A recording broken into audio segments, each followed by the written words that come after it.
అంటే శివుడి యొక్క జన్మ అనేది స్వయంగా దేవుడు. శివుడికి తల్లి తండ్రులు లేరు అని మనం అర్థం చేసుకోవాలి. అందుకే శివుడు పంచభూతాన్ని కంట్రోల్ చేయగలడు. దీనివల్ల శివుడికి మృత్యు అనే భయం ఉండదు. శివుడికి చావు అనేది లేదు. ఈ శివుడి జన్మకి సంబంధించి ఇంకొక పురాతన కథ కూడా ఉంది. ఈ కథ గురించి మీ ఇంట్లో మీ అమ్మమ్మ తాతలు చెప్పే ఉంటాయి. ఇంతకీ ఆ కథ ఏంటంటే, ఒకనొక సమయంలో విష్ణువు మరియు బ్రహ్మకి మధ్య ఈ యూనివర్స్ లో ఎవరు గొప్ప అనే మాటలతో గొడవ పట్టు మొదలు పెట్టారు. అలా వీళ్ళిద్దరి మధ్య ఆర్గ్యుమెంట్ జరుగుతున్న సమయంలో శివుడు వెలుస్తున్న స్తంభంలాగా మధ్యలో ప్రత్యక్షమయ్యాడు. బ్రహ్మ విష్ణువులు ఇద్దరికి కూడా అక్కడ ఏం జరుగుతుందో అర్థం కాదు. అప్పుడు సరిగ్గా ఒక శబ్దం వినిపించింది. మీరు ఎవరైతే స్తంభం యొక్క పైభాగాన్ని కనిపెడతారో వాళ్లే గొప్ప అనే మాట వినిపించింది.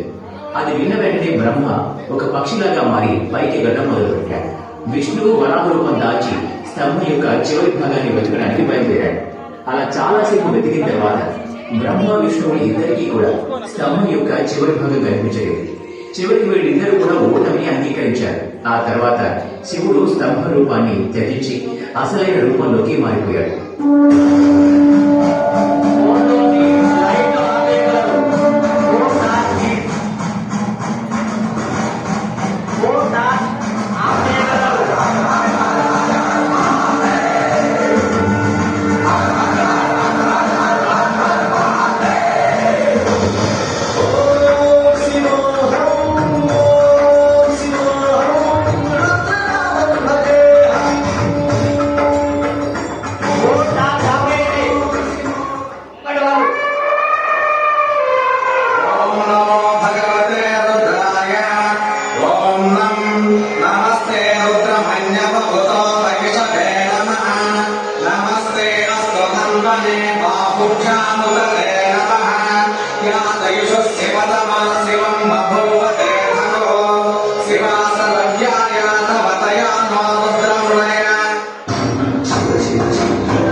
పూరి జగన్నాథుని ఆలయ ద్వారాలు తెరుచుకున్నాయి. దాదాపు 46 సంవత్సరాల తర్వాత ద్వారాలు తెరుచుకున్నాయి.